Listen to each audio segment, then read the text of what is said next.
Hey, it's Greg. This is the Square Pizza Pod, cooked up by SchermCo.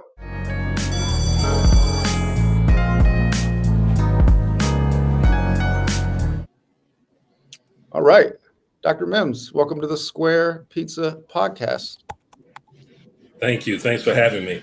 How you doing today? I'm doing wonderful. Here in Boston, we're getting some late sleet. I don't know. Someone forgot to tell Mother Nature that it's spring, but it's about 36 degrees outside and it's sleeting. And then not too far from here towards New Hampshire and upper elevations, they're getting snow. So that's New England. I know you're a little bit of a sports guy. I haven't kept up with baseball. How are your Red Sox doing? You know, I haven't really been following the Red Sox. I've been following the Celtics, and they're cooking number one in the East, looking good. They are doing well. Yeah. The well, great. Red Sox Thanks for joining. And the Patriots are rebuilding, so they're coming along. Yeah, they, exciting new head coach though, young guy, and so we'll hopefully be there for a while. Let me set some context. So for those that are watching, but also when people kind of listen to this, we have a little bit of a special episode. I am here, Greg, the usual host. We have Dr. Mims, who will intro fully in a moment, but we also have the wonderful Taylor James. Hello. Yay, I'm back. Taylor's back, making a return appearance on the podcast, but we'll talk more about this later. But it's cool. Taylor was on the strategy project we all had the pleasure of supporting with Dr. Mims and the Calculus Project. But Taylor is also an esteemed alum of the Calculus Project, and she went through the program in Boston when she was growing up. So really cool. I mean, biasly, we think it's a cool story. But Taylor's going to join the podcast and share more about her journey as an 8th grader growing up in Boston, going through TCP, and then also her experience getting to maybe boss Dr. Mims around a little bit and help with some of the strategy stuff as well. Yeah, we're excited. Dr. Mims, cool. So before we start, we always want to start a little bit of positive notes. We know you've had some big wins already in 2024, and I think you've been traveling a little bit. So just curious what you want to share with the audience, anything good happening in 2024 that's coming top of mind? Yeah, I'm excited about some of the partnerships that we've cultivated. One partnership is with MathWorks, and MathWorks is a STEM company that basically creates software, in particular MATLAB, that engineers use around the world, as well as colleges and universities for their engineering programs in the private sector, NASA, SpaceX, Boeing. All of these big companies use their MATLAB and Simulink software, which does math modeling. And so one of the things that we're doing with MathWorks is partnering with them to train math teachers how to introduce the software in their math classes in middle school and high school, so students can actually see how math is applied in the real world in the form of math modeling. So we're really excited about that. And the other thing, there's so many things, I'm going to narrow it down to the top two. It's a good problem. Yeah. The second thing is this summer we're partnering with Emmanuel College to offer a college credit course in statistics. And this is extremely important for us because our goal is to get students to AP Calculus or Calculus their senior year in high school so that they can have infinitely many possibilities post-secondary. But we all know that this world runs off of data, codifying data, disseminating data, analyzing data. And so statistics is very important. And so what students will have an opportunity to do, students who are going into their senior year of high school during the summer will have an opportunity to come to the campus of Emmanuel to take a course in statistics. We're going to make sure that we have support for these students. And what will happen is it's not dual enrollment, but they'll have an actual college credit from a manual that they can include when they submit their applications to apply to college. And the whole point is not to have this course count in lieu of their senior math course, but we also want them to take calculus their senior year. So what ends up happening is that students go off to college with 5 math credits, and one being from a manual college. So it'll make them a lot more competitive. They'll be a lot smarter.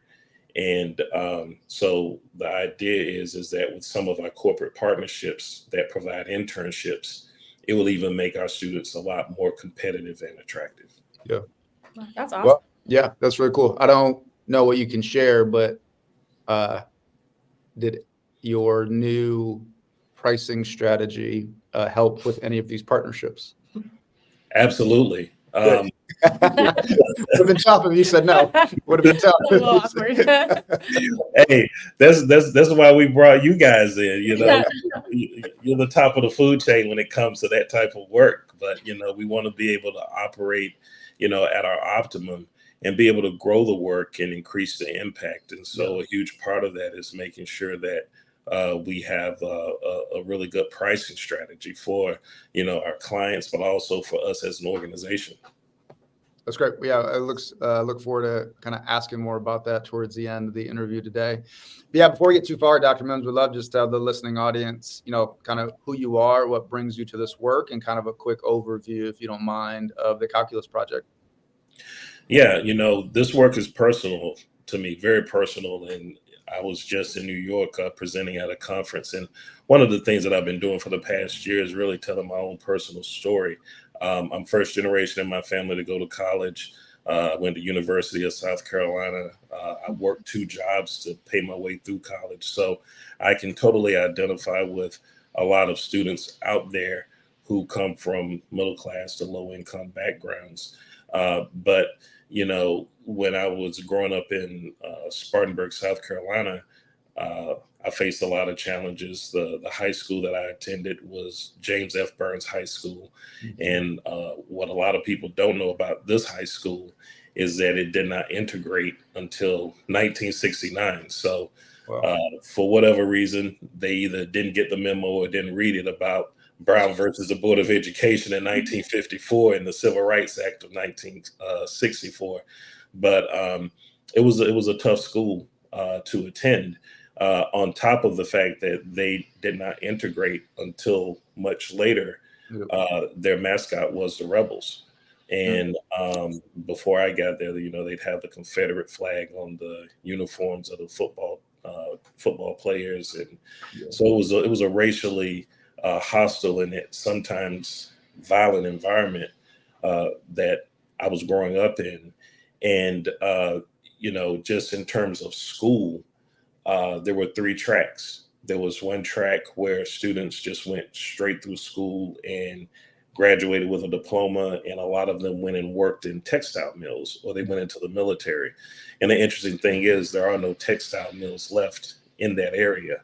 Another track is a vocational track where students would spend half of their day at the high school and then the other half go into R.D. Anderson, where they learn trades such as carpentry, learn fleet mechanics. And then there was the college prep track, which was a track that I was on with 4 other Black students throughout my entire 9 years at the high school, which was preparing you for college. The irony of that is that I really wasn't prepared for college. When I went to University of South Carolina, I came to a very scary realization, and that was my sophomore year. I realized that I really didn't know how to study. And so here I am, I'm working 2 jobs, and I'm studying to become an electrical engineer. Long story short, I changed my major to mathematics my junior year, but when I did that, I ended up taking a lot of 500 level math courses that they say you should not take together. But I wanted to graduate within 5 years. And so here I am in the student lounge, struggling, trying to figure out all of these math problems. And I have these math books stacked, like 5 of them stacked high. And I admit this now. I didn't admit this years ago. I was a little tear came down my cheek because I could not see myself pushing this boulder uphill. Yeah. But then comes a gentleman, Kofi Fademba, who at the time was at University of South Carolina. He's from Togo. He was there with his family. He was pursuing a degree in mathematics, and he saw this young black man struggling, and he came over and he said, "Can I help you?" And I said, "Do you know how to do these math problems?" Find out. Yeah. Yeah. And he's like one of the smartest people I've ever met. He could literally go and look at each one of those books and just skim it for a few minutes and then actually teach me the math in a much better way and more conceptual way than my math professors. And so I tell that story because people look at my accomplishments and look at what I do, and they automatically think, "Oh man, math was always easy and that you were a genius or something." But I actually had help to get to where I am right now. And I had a math tutor who helped me get my degree in mathematics. So I credit Kofi Fademba, who is now a math professor at University of South Carolina, their Aiken campus, for setting me up for success to do this important work that I'm doing now. And so with the components of the Calculus Project, the work that we do, it is definitely integrated with my own personal experience as a mathematician. Yeah, I appreciate you sharing. I think we knew some of that story from our partnership, and not as personal as it was, but that makes a lot of sense given what we learned about you and maybe what Taylor already knows about you. But yeah, Dr. Mims, can you keep going and give the audience, maybe a high level viewpoint of kind of what TCP, the Calculus Project, does and the scope in which you guys are serving the amount of students you are? Yeah, sure. Our mission is to use research supported components to dramatically increase the success of students of color and low income students in mathematics, because we know that if students are proficient and if they are skilled in advanced mathematics, that they have infinitely many post-secondary opportunities available. And so right now we're living in a country where we're exploring all of the capabilities of AI. The STEM sector is booming.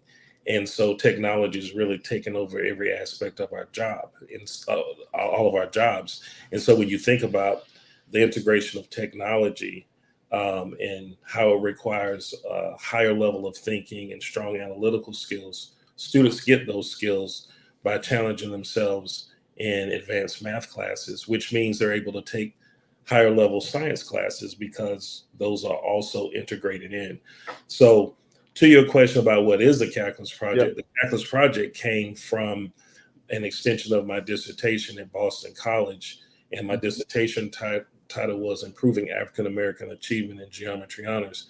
And the whole idea was, how can we dramatically increase the number of students who identify as Black or African American in honor and advanced level courses to put them on a trajectory to take calculus. And so my findings from the dissertation actually became the Calculus Project. So the 5 components that undergird that are: 1, pre-teaching students the math during the summer to accelerate their learning, and also teaching them how to work collaboratively in groups to support one another. 2, we have a pride curriculum where students learn about the contributions of STEM professionals of color. So it helps them develop a stronger math identity, gives them the confidence that they need to persevere through these challenging math courses. Then during the school year, we make sure that we group these students in the same honor and advanced level math courses so that they can hone those skills of collaboration and support each other. And then we also provide them the academic center, which provides them additional math support and gives them additional opportunities to work together to study for quizzes, tests, make corrections on quizzes and tests, and really just build a strong math community. And then the last component is what we call the peer teacher component, where we work with our strongest students and we train them to teach math during the summer alongside math teachers in the school. And so what that does, it helps the peer teachers actually become stronger mathematicians because they're teaching the younger students math. And for the younger students, they have teachers who look like them, who are just a couple of years older. So they have big brothers, big sisters, they have role models. And then when they find out that they're getting compensated for being good at math, it gives them something to aspire to. Mm-hmm. So it's a very comprehensive program that we integrate in schools. And we start around in the middle schools, rising 7th and or 8th grade. And we build this program over the course of 6 years, all the way up to their senior year. And we work with the teachers and administrators within the school district. We provide them with professional development and coaching to make sure that the program is seamlessly implemented into their environment and becomes part of their school culture. Yep. Yeah, it's incredible. And just to double down so people really understand, for our middle school principals out there, they can reach out to engage with you. So, their 7th grade babies can start and get access to TCP. Then also high school level opportunities for high school principals out there. You guys can kind of jump in and begin to serve students at different levels of the pathways between middle school and high school. Is that fair to say? Yeah, I mean, the interesting thing is, and I get this question all the time, like, why not start earlier? And to be honest with you, when you look at data and you look at studies, I mean, the gap is almost instantaneous, not just in math, but also reading and language acquisition with students when they start in kindergarten and 1st and 2nd grade. And so one of the reasons why we started middle school is because it makes the program a little bit cheaper. When you start younger with students during the summer accelerating their learning, you usually incur additional costs with regards to extended day programs, because the parents have to come by and pick them up, and then you got to feed them, of course. When we have older students, when we're done, some of them either jump on their bike and ride home, they take public transportation, or they walk home. It helps lower the cost of the program. So we like to start usually in middle school. Because of how the program is structured, we can actually start in any grade because it's built off of pre-teaching. And then over the course of several years, we continuously add a grade so that we can build capacity within the district and make sure that it's financially sustainable. Yep. And then maybe last question before we transition, can you give people an understanding of like the size and the scope, Dr. Mims, in terms of how many schools and students you guys are impacting on an annual basis? Yeah, right now we've impacted since 2009 approximately 15,000 students across Florida, Massachusetts, and Texas. I worked for 3 years commuting back and forth between Boston and Orlando, which is Orange County public schools, implementing the calculus project there. And it's the 9th largest school district in the country. And then here in Massachusetts, we're working with about 10 districts as part of our Calculus Project Consortium. And then in Fort Worth, Texas, we're working with Young Women's Leadership Academy. We just launched our program there last summer. So we're looking to expand in that area. So all in all, we have roughly over 100 middle and high schools that are implementing the program right now. So we have a robust family of Calculus Project students. That's so cool to hear and see. Yeah. Maybe a good segue, maybe not. I know you're not allowed to maybe say your favorite students of all time that have come through TCP. But yeah, before we kind of put Taylor on the spot, would love to just know what it was like to have Miss Young Taylor James as an 8th grader in the TCP program. You know what's interesting? I look at Taylor now and she still looks the same. I know, I do. Good genes. You'll appreciate the fact that you look like an 8th grader. But Taylor's unforgettable. I was so pleased I'm happy that, I'm still able to stay in contact with her, as well as a lot of the other students who, I call them students, and they're grown people now. So to be able to see them highly successful and happy too. She's extremely happy with her life and her career and what she's doing. It means a lot to me to know that I had some little small part in that. But Taylor was always curious. She was always positive, always pleasant. And, one of the things that I really admired about her was that she owned her learning. And a lot of people wonder, like, what does that mean when you own your learning? Yeah. If she didn't understand something, she'd ask. She knew the power in self-advocacy and asking questions, and she was always prepared. And so she had all of the ingredients and all of the skills and all of the things that are vital for student success. And she had a prodigious work ethic as well.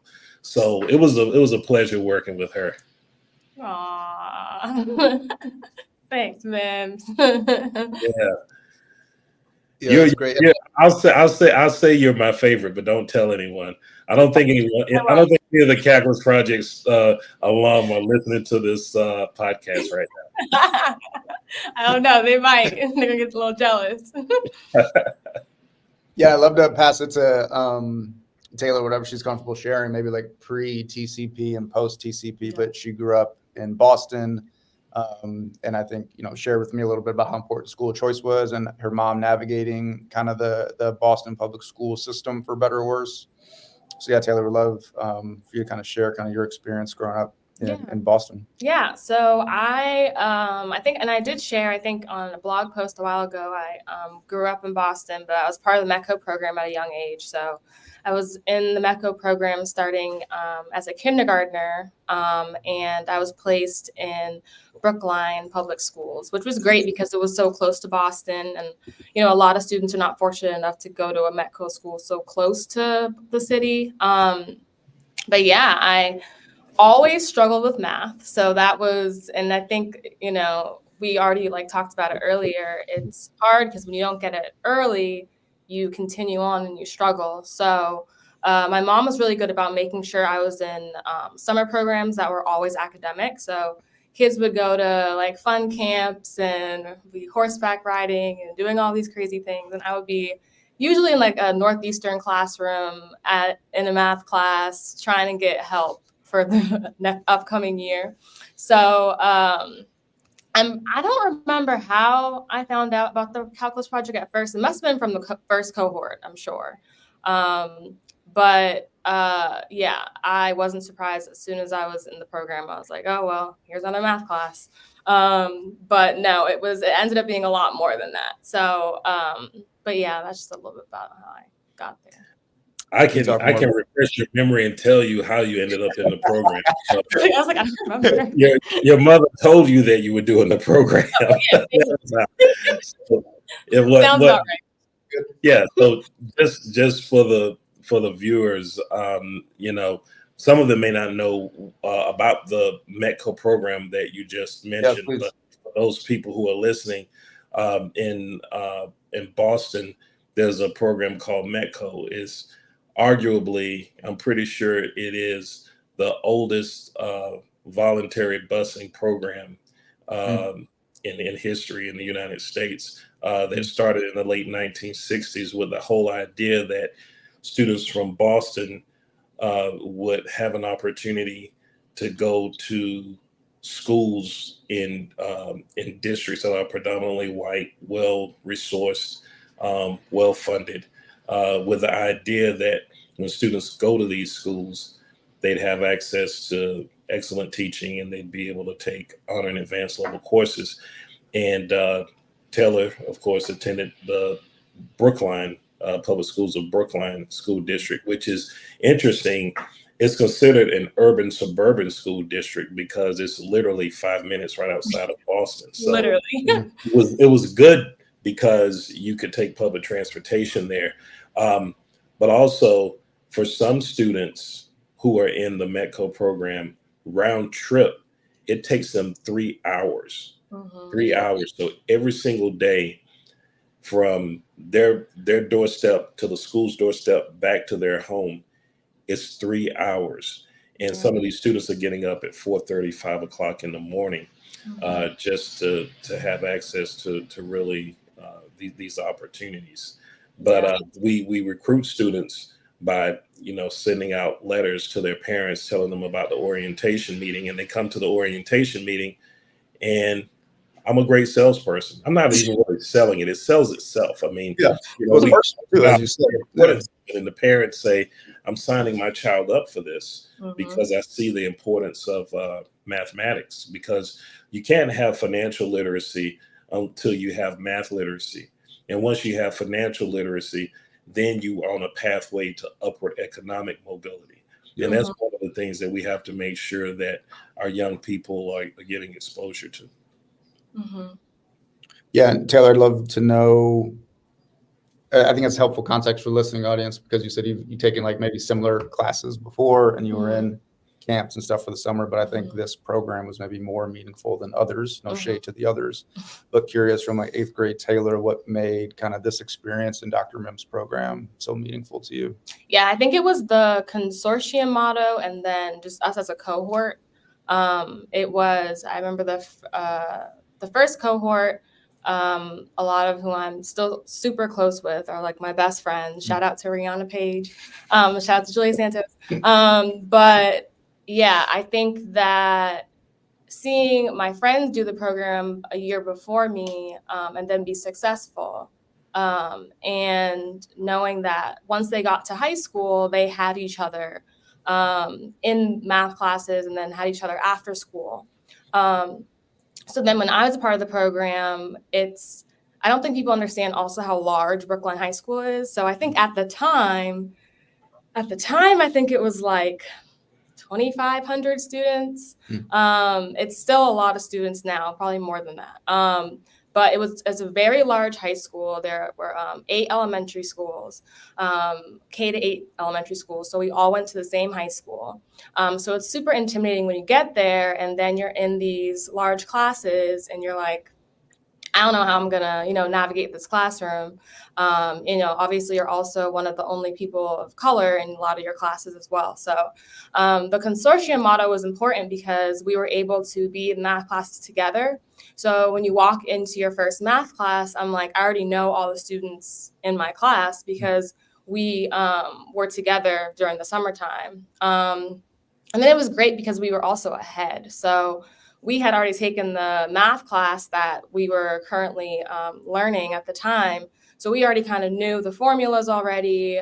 Everything was like very familiar because we were able to have that kind of like upper hand because of the calc project. And then I think one of the other really, really important things to highlight is obviously Dr. Mims is great, but then he had this like team of teachers who he was not able to be in the classroom with us. So he made sure there were teachers who knew who the calc project kids were. And then they were able to assist us after school and like during school. I think that was one of the most important things to have in the program because we literally would not have been able to do it without our teachers every single day. So shout out to KJ. I think like there were some teachers that literally like change your life because they look out for you all throughout high school, just from the start of the program. So, yeah. Shout out to KJ. Shout out to KJ. Didn't do it without KJ. None of us. And we're probably all biased parties here in the right way, and Taylor, as Dr. Mims said, you look the same as what you did as an 8th grader, respectfully, of course. But for the current Taylor James, like the current 8th grade students of color in Boston, like why is a program like TCP so important to them? I think it's really important because I think, like I said, just having a program that even highlights math in particular, and just knowing that as a Black student or student of color, you're able to you can be successful in math was a really big deal. I think growing up, especially as one of the only students of color, only Black girls for a lot of time in my elementary school, you get a little bit lost in the sauce. Like you're just kind of there and you don't really, you can get forgotten about and you don't have the support that you need. So the calculus project is important because you're able to be with a cohort of students who are just like you and who are successful. I think all my friends who did the calculus project are very successful even today. And everyone was so good at math, and being able to take pre-calc in high school or calculus in high school was crazy. And they were like the smartest kids in the classroom. So it was just amazing that, there were these advanced classes that have these Black and brown students in them. And yeah, we were very successful. So, yeah. That's great. That's so cool. And still are successful. Yeah. Still are successful. Very Right. And then it's a good business model for Dr. Mims because the more students that are successful and get high paying jobs, the more they can contribute and donate back to the organization. Right. And so it's a Yep. long-term giving. Tell if you'll look out for a donation link. Yes. Yeah, okay. And okay, like fast forwarding to November of 2023. So man, it seems like it was yesterday, but it was 4 or 5 months ago already.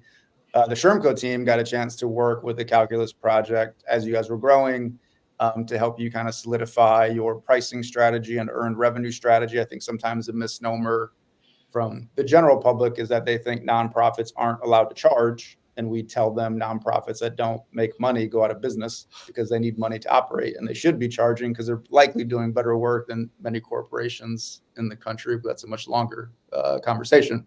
But we had the pleasure of working with you, and then Taylor, of course, got the pleasure of working with you, Dr. Mims, on this earned revenue strategy. So yeah, I would love to just kind of hear kind of how that partnership was on your end.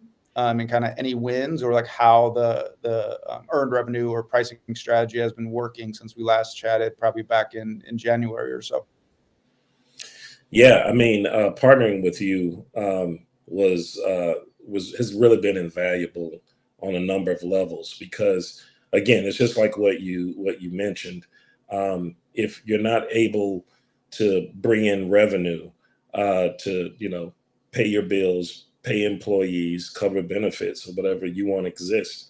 And so, there's a label that they have for people who run nonprofits that are doing this type of work where we're working with people, and they call us social entrepreneurs, right? Mm-hmm. And so the work is about people. And so when you want to expand that work and scale it, it takes funding to do that. And we're in a unique situation wherein that the people that are part of the team collectively, the 3 full-time people, we have a lot of part-time people.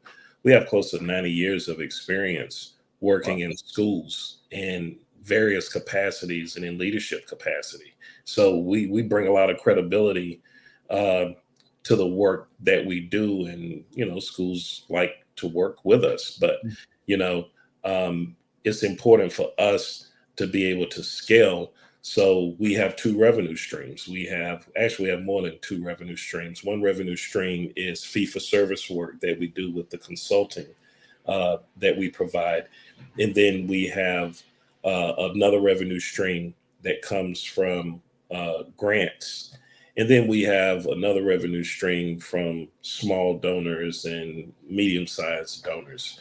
And so it's, no pun intended, it's a unique equation that we have to really figure out how to balance so that we can scale, because again, it takes money to scale. And so what SchermCo really brought to the table was deep analysis that helped us understand what are some of these other nonprofits who engage in similar work, what are they doing and what are they charging, but also having focus group discussions with clients and getting some insight from them. So, it's important for the left hand to know what the right hand is doing and vice versa.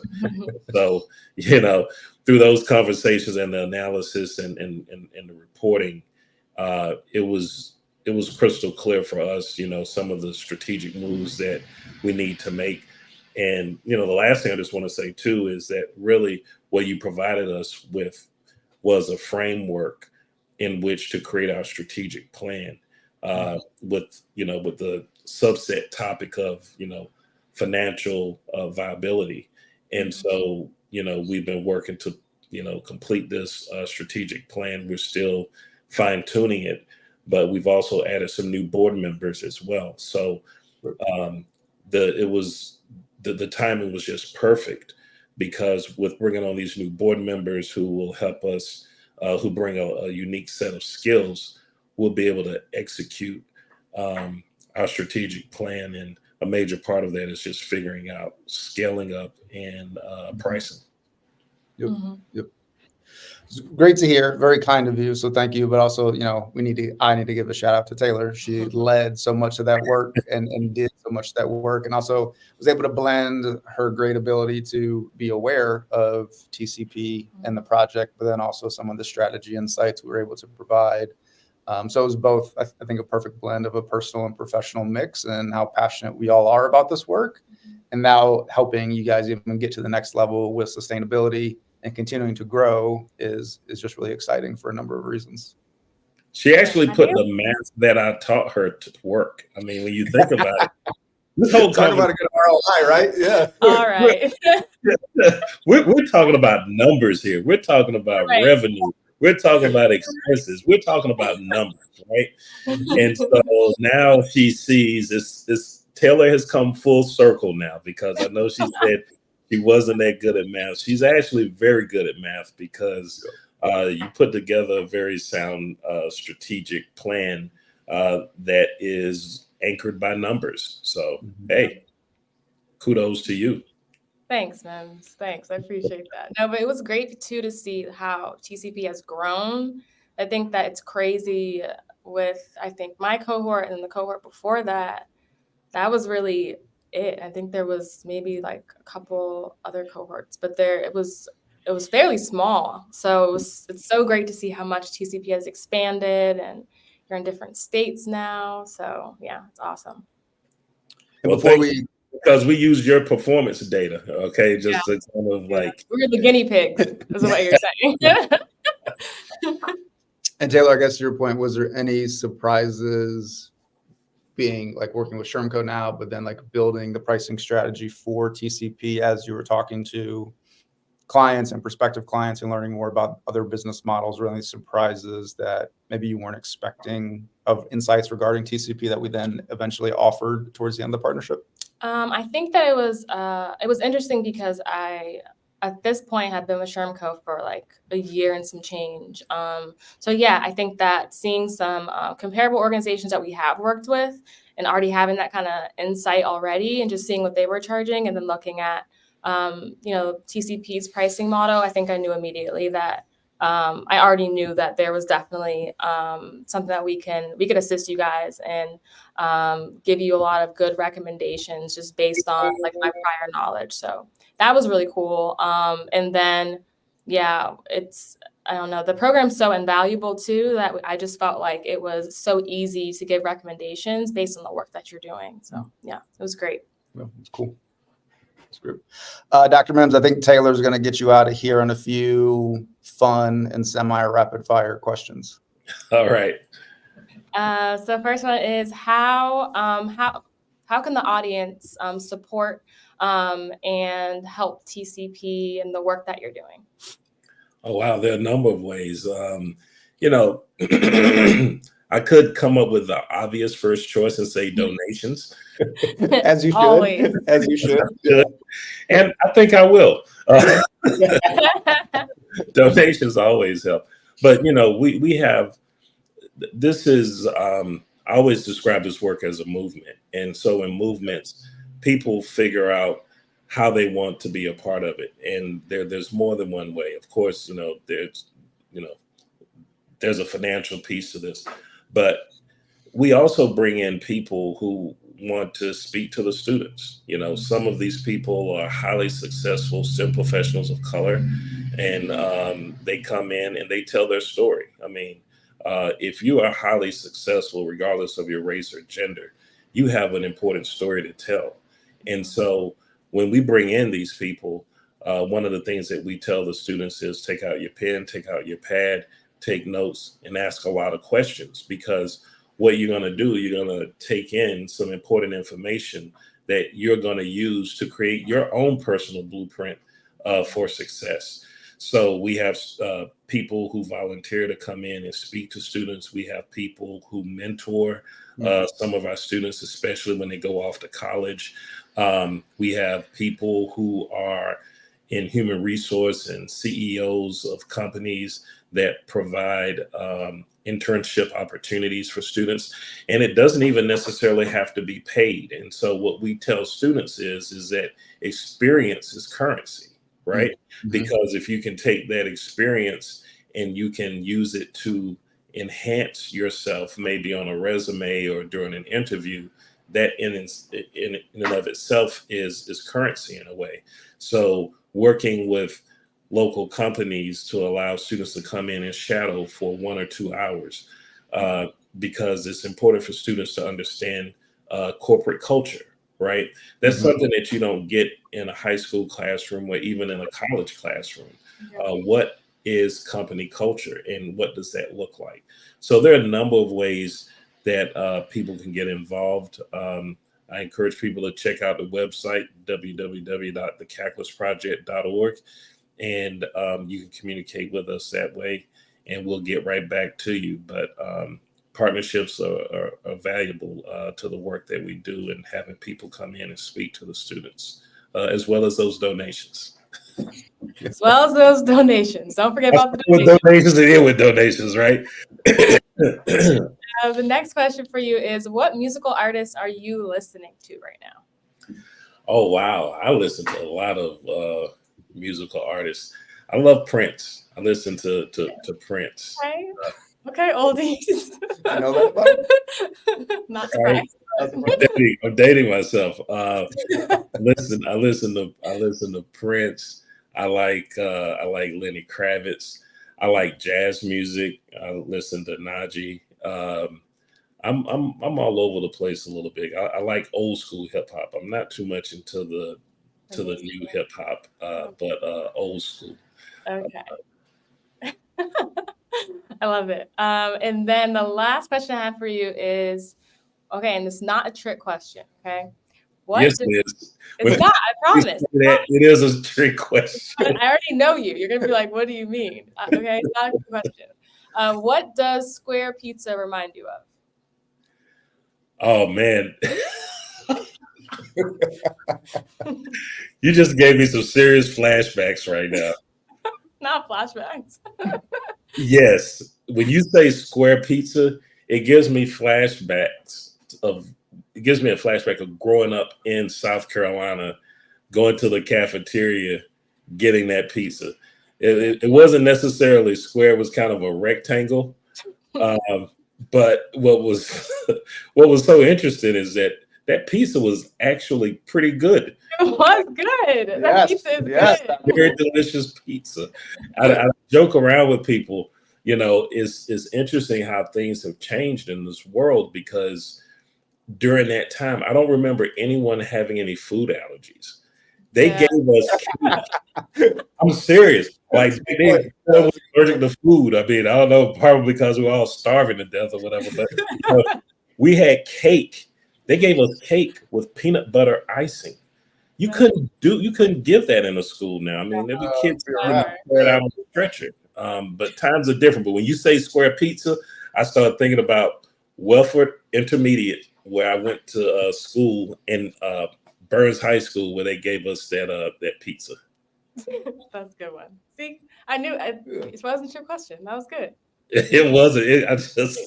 I'm just like, oh my God, I'm thinking back to when I was in school. That's a long time ago.